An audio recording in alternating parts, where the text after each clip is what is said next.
Hablar de Pelé sin lugar a dudas es hablar de un jugador top 1 y uno de los mejores de la historia. El propósito de su coronación, haber logrado ganar 3 mundiales. Pero ¿cómo ganó esos mundiales? ¿Cómo eran los mundiales de Pelé en esos tiempos? Bueno, pues partamos con los equipos, ya que en esos 3 mundiales de Pelé solo participaban 16 equipos. Hoy en día es más amplio con más de 30 selecciones.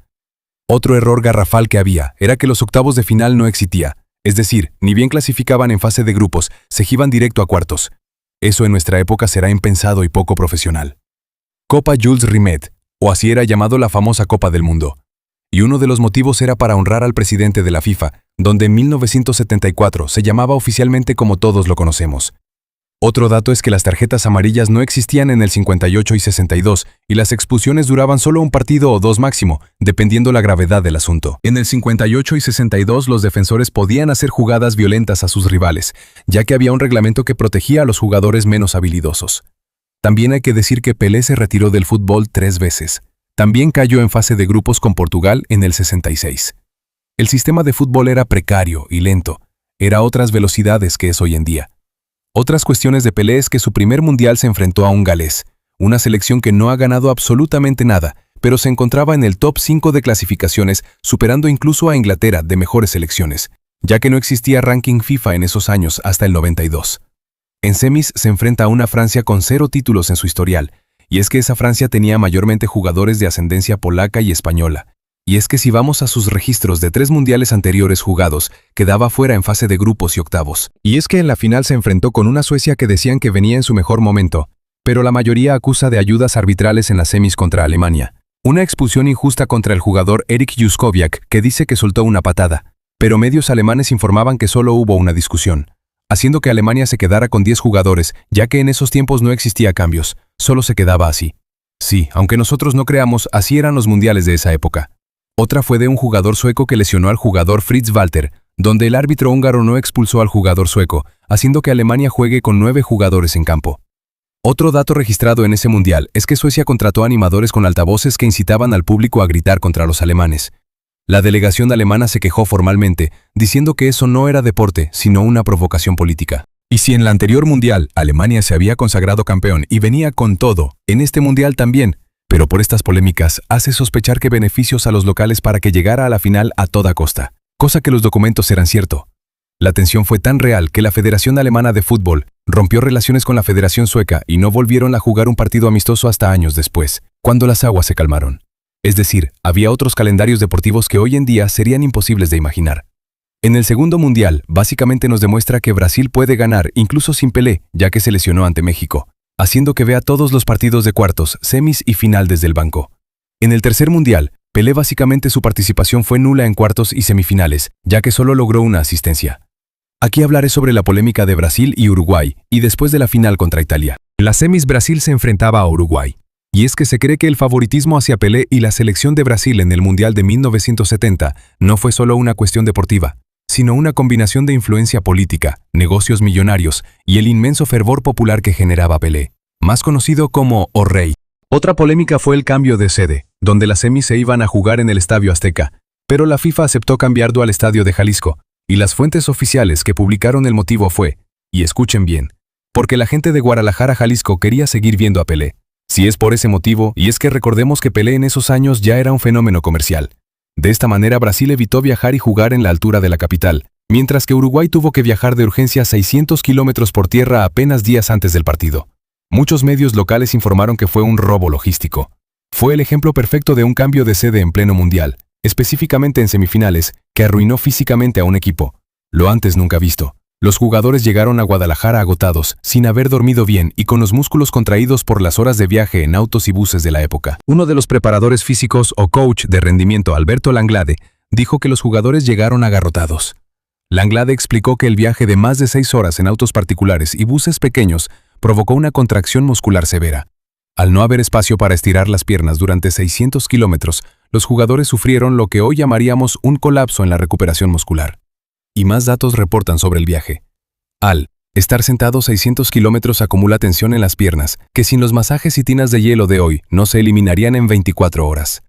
Otra cosa insólita en ese mundial es que no había bebidas isotónicas. Gatorade apenas nacía y no era común. Se hidrataban con agua o té, lo que no reponía los electrolitos perdidos por el estrés del viaje.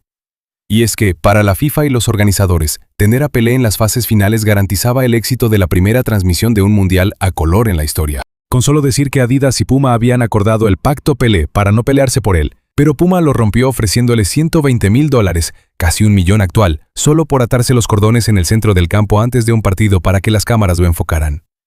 Después de esta escandalosa semifinal y beneficio para los brasileños, Pelé en la final se enfrentaría a Italia. Muchos medios informan que este Mundial de Brasil y la final fue una de las mejores de la historia, pero están vendiendo un cuento de portada comercial, ya que Italia en 4 o 3 días aproximados tenía que jugar contra Brasil la final, pero los jugadores venían de enfrentar a Alemania ganándoles en la prórroga, donde los jugadores terminaron fundidos físicamente. Se cuestionó que Italia tuviera que jugar una prórroga tan desgastante mientras Brasil había resuelto su semifinal contra Uruguay con relativa comodidad y menos desgaste emocional. Uno de sus preparadores físicos, Ferecín, declaró que Mario Bertini perdió hasta 2 o 3 kilos de peso debido al esfuerzo y la deshidratación en la altura. El preparador físico y el cuerpo médico italiano concluyeron que era humanamente imposible competir contra el fútbol total y físico de Brasil, habiendo jugado la prórroga más exigente de la historia solo 4 días antes. El partido se jugó a pesar de la injusticia que se le estaba haciendo a Italia con el calendario más apretado de su historia. Italia tuvo que jugar, y es que solo Italia aguantó hasta el primer tiempo, donde Burnic y Facchetti ya no podían jugar más. Y es que las estadísticas de posesión era de un 65%. Y es que el famoso cuarto gol de Brasil, el de Carlos Alberto, involucró a 8 jugadores brasileños y 10 pases consecutivos, mientras los jugadores italianos apenas podían caminar para intentar interceptarlos. Y es que todo esto viene tras el desgaste extremo del partido contra Alemania, haciendo que Brasil sea campeón. Pero aquí les dejo otros datos oficiales que mucha gente sospecha que no fue un mundial justo y legítimo. Brasil vivía bajo una dictadura militar que veía en el fútbol una herramienta de propaganda nacionalista. Tras Brasil quedar campeón, fue el regalo perfecto para la dictadura militar de Emilio Garrastazu Medici, quien usó el fútbol para tapar una de las épocas más oscuras y violentas de Brasil, los llamados años de plomo.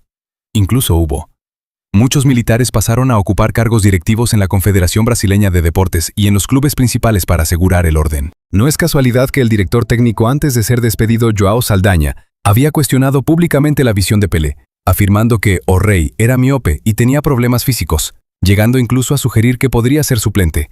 Y es que si vamos a sus registros del anterior mundial, su participación fue prácticamente nula.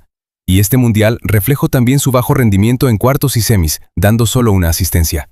Para mucha gente que no crea que Brasil sí vivía en una fuerte dictadura militar, Saldanha se negó a aceptar las presiones del dictador brasileño Emilio Garrastazu Medici, quien quería imponer la convocatoria del delantero Dada Maravilla. Ante esto, Saldanha respondió con una frase histórica: "Él elige a sus ministros y yo elijo a mis jugadores", haciendo que sea despedido de su cargo oficialmente. Se reportó que el entorno de la selección brasileña y las autoridades diplomáticas colaboraron para hostigar a rivales clave, como la famosa guerra psicológica contra Inglaterra, donde se filtraron rumores falsos a la prensa mexicana para que la afición local hostigara a los ingleses en su hotel. La dictadura del ejército brasileño no solo usó el resultado final, sino que intervino activamente en la logística de la FIFA para asegurar que el camino de Brasil hacia la final fuera el más cómodo posible. Hubo otros informes que mexicanos querían que ganara Brasil por la mesimanía, el amor de México por Pelé. Se dijo que el césped del Estadio Azteca se dejó largo y seco a propósito para perjudicar el juego rápido y de contraataque de Italia, favoreciendo la técnica de toque de los brasileños. También hubo acuerdo oficial y secreto, donde existió una fuerte presión política y diplomática por parte de la dictadura militar brasileña y la dirigencia del fútbol, CBD, sobre los organizadores mexicanos y la FIFA, para obtener ventajas logísticas, donde ya relatamos sobre el caso de Uruguay y Italia en semis y final. Después de este caso solo pasaron 8 años para que Argentina también gane por este mismo decreto dictatorial como Brasil del 70, el famoso 6-0 contra Perú. Argentina tenía que ganar por diferencia de 4 goles. Medios y jugadores confirman que hubo un pacto político-económico. Años después, algunos jugadores peruanos, como José Velázquez, dijeron que hubo presiones. Se habla de un cargamento de trigo enviado de Argentina a Perú y del desbloqueo de créditos bancarios como pago por la derrota. Antes del partido, el dictador Videla entró al vestuario de Perú junto al exsecretario de Estado de Estados Unidos, Henry Kissinger, supuestamente para dar un mensaje de fraternidad, lo que los jugadores peruanos sintieron como una intimidación. Recordemos que el delantero Reinaldo desafió abiertamente a 2 dictaduras, la brasileña y la argentina. Reinaldo fue uno de los pocos jugadores que se atrevió a denunciar lo que pasaba en Argentina mientras se jugaba el Mundial. Pelé fue comentarista en ese Mundial de 1978. Él vio de cerca la tensión y aunque celebró el fútbol de Argentina, siempre fue crítico de cómo los militares usaron el deporte para fines políticos. Y es que esto confirma los 2 mundiales que se ganaron por dictaduras con fines de propaganda política. Con esto terminamos sobre el informe de Pelé y sus 3 mundiales jugados.